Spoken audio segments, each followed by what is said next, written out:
Hello class 12th बच्चों, हम अपने हिंदी के पाठ्य पुस्तक के काव्य खंड से रामधारी सिंह दिनकर जी द्वारा रचित उर्वशी नामक पाठ को पढ़ रहे हैं।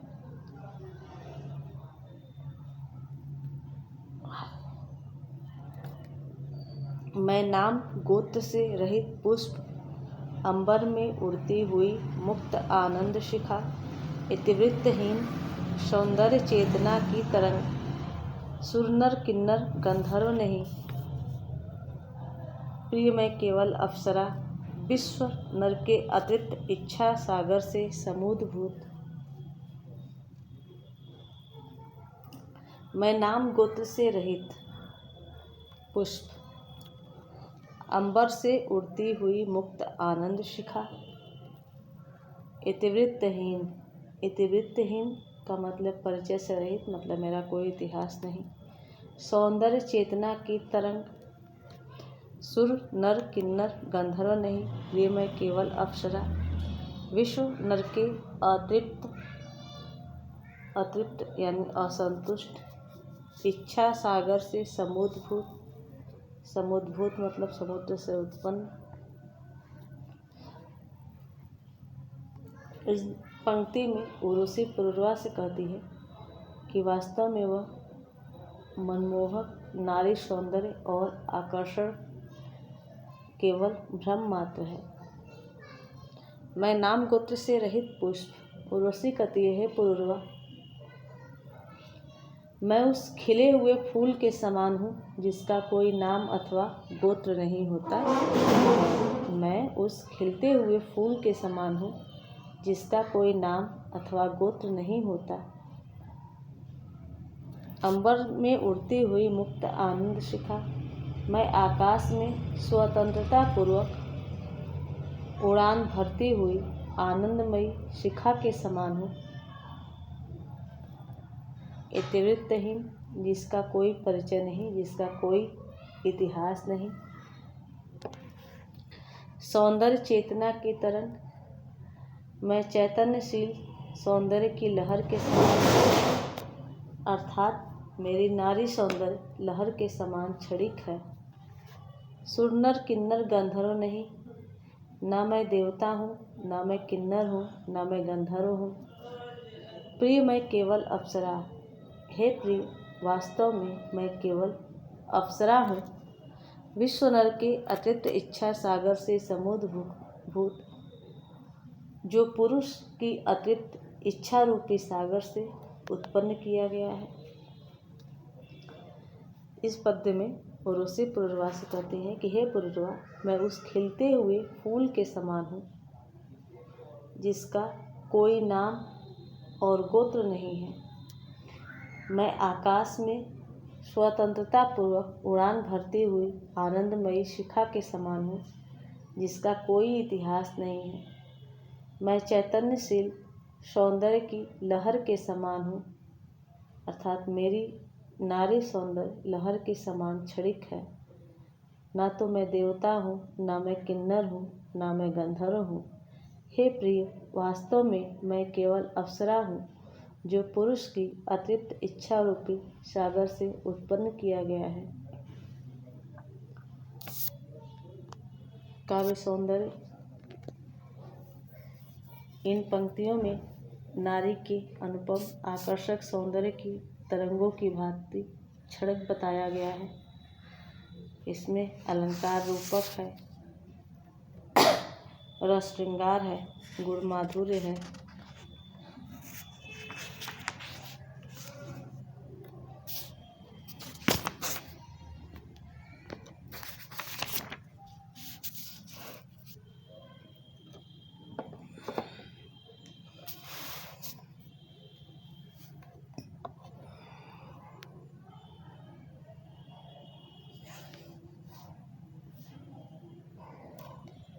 जन जन के मन की मधुर वही, प्रत्येक हृदय की उजियारी, नारी की मैं कल्पना, चरम नर के मन में बसने वाली, विषधर के फड़ पे अमृत वर्ती, उद्दत अदम्य बलबल बल पर, रूपांकुश क्षीण मृणाल तार। मधुर वनी मतलब मीठी आग। विषधर के फड़ पर, विषधर यानी सर्प। अमृतवर्ती मतलब अमृत की बातें। उद्दत अदम्य, उद्दत मतलब प्रचंड, अदम्य मतलब जिसका दमन न किया जा सके। बर्बर मतलब जंगली। रूपांकुश यानी रूप का अंकुश। छीड़ मृणाल तार।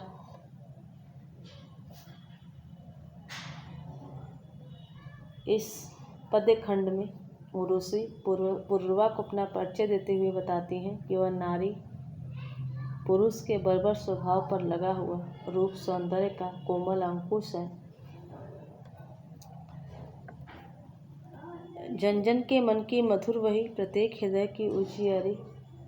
उर्वशी कहती हैं, मैं नारी हूँ, हर पुरुष के हृदय में मधुर प्रेम की जो मीठी आग भीतर ही भीतर जलती रहती है।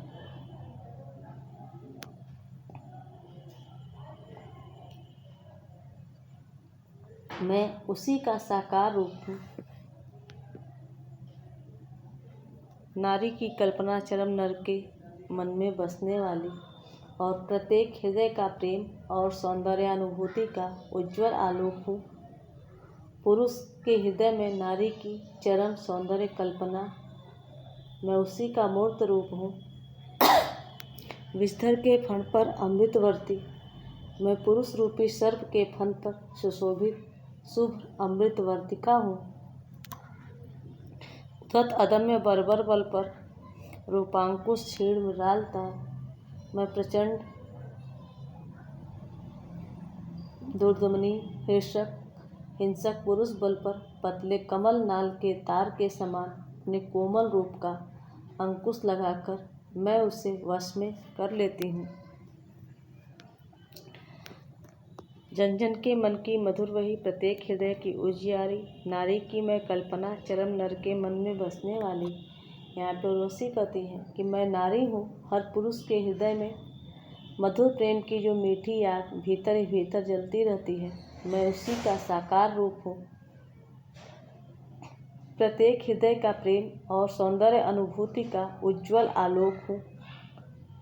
पुरुष के हृदय में नारी की चरम सौंदर्यमयी कल्पना, मैं उसी का मूर्त रूप हूँ।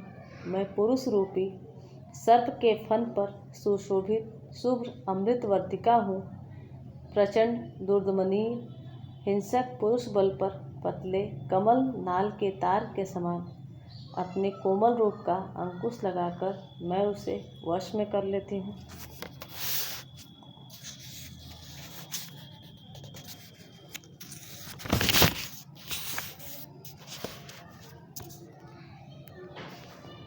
मेरे सम्मुख नत हो रहते गजराज मत, केसरी सरफ शार्दुल भूल, निज हिंस भाव गृहमृग समान निर्विष अहिंस बनकर जीते।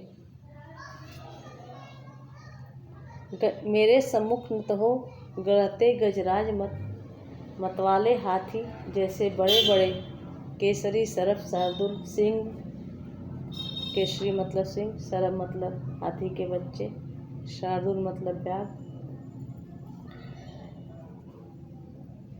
बड़े बड़े सिंह हाथी के बच्चे, व्याघ्र आदि शक्तिशाली भूल निज हिंस भाव आदि के समान शक्तिशाली हिंसक पुरुष अपने समस्त हिंसा भाव को त्याग कर गृहमृग पालतू हिरण के समान निर्विष अहिंस बनकर जीते, विषहीन होकर अहिंसक जीवन बिताते हैं। उर्वशी कहते हैं कि मतवाले हाथी जैसे बड़े बड़े सिंह हाथी के बच्चे व्याघ्र आदि के समान शक्तिशाली हिंसक पुरुष अपने समस्त हिंसा भाव को त्याग कर पालतू पशु के समान विषहीन होकर अहिंसक जीवन बिताते हैं।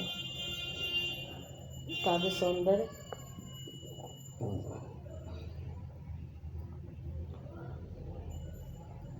इसमें अनुप्रास, रूपक, उपमा और रूप का अतिशयोक्ति आदि अलंकार है।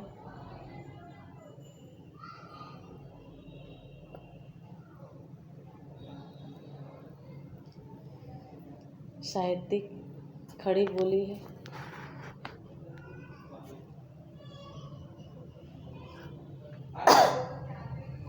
मेरी भ्रू स्मृति को देख चकित विस्मित विभोर सुरमा निमिष खोले अवाक रह जाते हैं।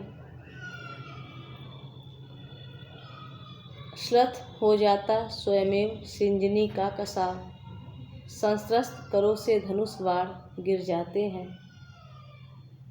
भ्रू स्मृति यानी भौं की मुस्कान, स्मृति मतलब मुस्कान, भ्रू मतलब भौं की मुस्कान। चकित विस्मित सुरमा यानी वीर, निमिष यानी एकटक, अवाक रह जाते हैं। श्लथ हो जाता, श्लथ मतलब ढीला, स्वमेव सिंजनी, सिंजनी मतलब धनुष का कसाव, संस्रस्त करों से धनुष बाण गिर जाते हैं। यहाँ पे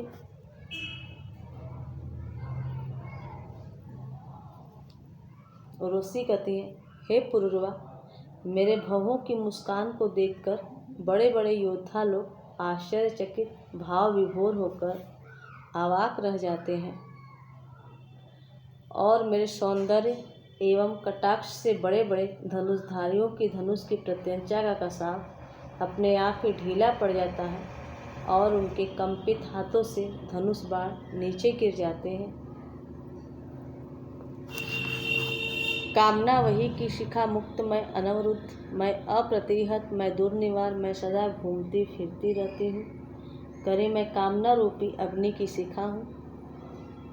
कामना वही मतलब अग्नि की शिखा मुक्त में अनवरुद्ध, जो नियंत्रण और औध से सर्वथा मुक्त हूँ।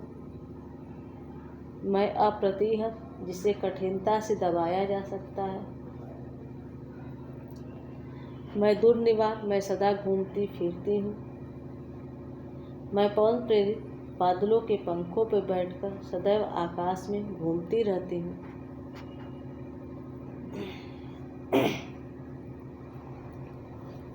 निहार आवरण में अंबर के आर पार और ओस कड़ों के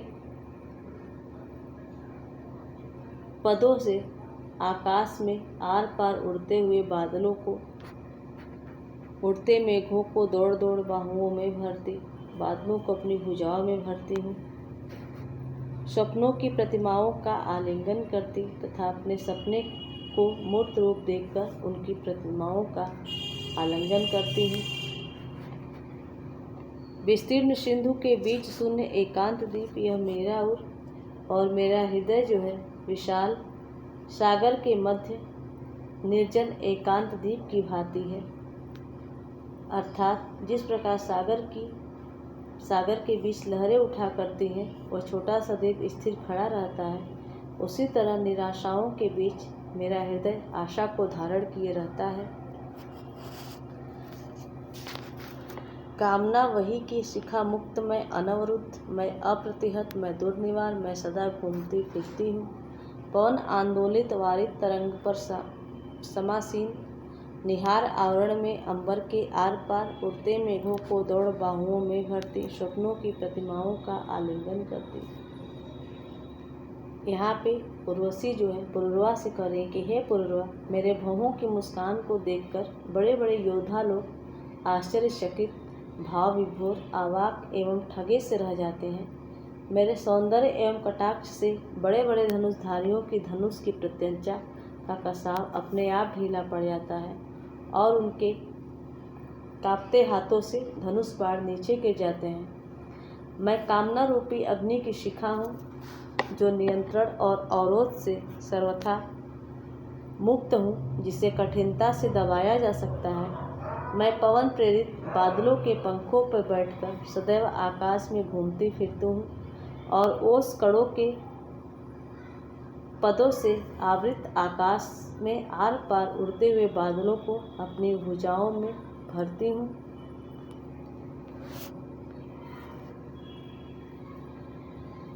स्वप्नों की प्रतिमाओं का आलिंगन करते विस्तृत सिंधु के बीच शून्य एकांत द्वीप यह मेरा मैं अपने सपने को मूर्त रूप देकर उनकी प्रतिमाओं का आलिंगन करती हूँ। मेरा हृदय विशाल सागर के मध्य निर्जन एकांत द्वीप की भांति है। अर्थात जिस प्रकार सागर के बीच लहरें उठा करती हैं और छोटा सा द्वीप स्थिर खड़ा रहता है, उसी तरह निराशाओं के बीच मेरा हृदय आशा को धारण किए रहता है। इस कविता में ओज गुण की प्रधानता है, रस श्रृंगार है, मानवीकरण अलंकार है, शब्द शक्ति लक्षणा है।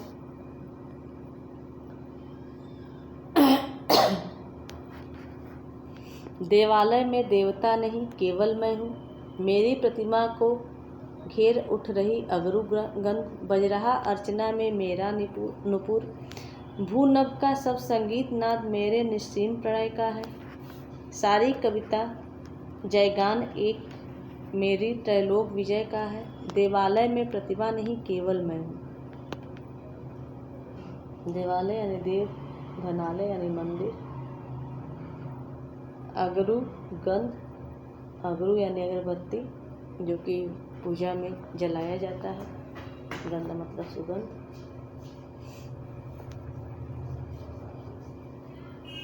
यहाँ पे उर्वशी जो है नारी सौंदर्य की विश्वव्यापिनी शक्ति का वर्णन करते हुए कहती हैं कि मानव जो है विभिन्न रूपों में केवल नारी की ही पूजा करता आ रहा है। देवालय में देवता नहीं केवल मैं हूँ। उर्वशी करी मंदिरों में देवताओं का नहीं मेरा वास है। देव प्रतिमाएं जो है मानव की सौंदर्य चेतना का परिणाम है और इस सौंदर्य चेतना की जननी नारी है। इस प्रकार मंदिरों में देव प्रतिमाओं के बहाने मानव वस्तुतः जो है सौंदर्य की साकार रूपा नारी को ही श्रद्धा सुमन अर्पित करता है। देव रूप प्रतिमाओं के रूप में मेरी प्रतिमा को घेर उठ रही अगरू गंध, देव प्रतिमाओं के रूप में मेरी ही प्रतिमा को अगर का सुगंधित धूप अर्पित किया जाता है। बज रहा अर्चना में मेरा नुपुर, और मेरी पूजा में मेरे ही घुंघरू बजते हैं। अर्थात मंदिरों में देवदासियों द्वारा प्रतिमाओं के सम्मुख नृत्य वस्तुतः नारी की नारी द्वारा ही पूजा है। भूनभ का सब संगीत नाद मेरे निस्सीम प्रणय का है। कह रहे हैं कि संगीत नृत्य आदि समस्त कलाओं की प्रेरक शक्ति नारी ही है और नारी को ही वे अर्पित भी होती हैं। इस प्रकार पृथ्वी से लेकर आकाश तक संगीत की जो ध्वनि व्याप्त है वह सब मेरे असीम प्रेम से प्रेरित है। अर्थात नारी के प्रेम की प्रेरणा ही विश्व में संगीत नृत्य आदि समस्त ललित कलाओं के सृष्टि का कारण बनी है। सारी कविता जयगान एक मेरी त्रैलोक विजय का है। संसार का समस्त काव्य वस्तुतः मेरे ही त्रैलोक विजय का जयगान है। अर्थात सारा काव्य नारी की ही दिग्विजय की अमर गाथा है, जय घोष है। उसका मुख्य विषय नारी का सौंदर्य और प्रेम ही है। इन पंक्तियों में उर्वशी कह रही है कि मंदिर में देवताओं का नहीं मेरा वास है और देव प्रतिमाएं जो हैं मानव की सौंदर्य चेतना का परिणाम है और इस सौंदर्य चेतना की जननी है नारी। इस प्रकार मंदिरों में देव प्रतिमाओं के बहाने मानव जो है वस्तुतः सौंदर्य की साकार रूपा नारी को ही श्रद्धा सुमन अर्पित करता है। देव प्रतिमाओं के रूप में मेरी ही प्रतिमा को अगर का सुगंधित धूप अर्पित किया जाता है। मेरी पूजा में मेरे ही घुंघरू बजते हैं। अर्थात मंदिरों में देवदासियों द्वारा जो प्रतिमाओं के सम्मुख नृत्य प्रस्तुत होता है वह नारी की नारी द्वारा ही पूजा है। आशय यह है कि संगीत नृत्य आदि समस्त कलाओं की प्रेरक शक्ति नारी है और नारी को ही वे अर्पित भी होती हैं। इस प्रकार पृथ्वी से लेकर आकाश तक संगीत की जो ध्वनि व्याप्त है वह सब मेरे ही असीम प्रेम से प्रेरित है। अर्थात नारी के प्रेम की प्रेरणा ही विश्व में संगीत नृत्य आदि समस्त ललित कलाओं की सृष्टि का कारण बनी। संसार का समस्त काव्य वस्तुतः मेरे ही त्रैलोक विजय का जयगान है। अर्थात सारा काव्य नारी की ही दिग्विजय की अमर गाथा है, जय घोष है। उसका मुख्य विषय नारी का सौंदर्य और प्रेम ही है।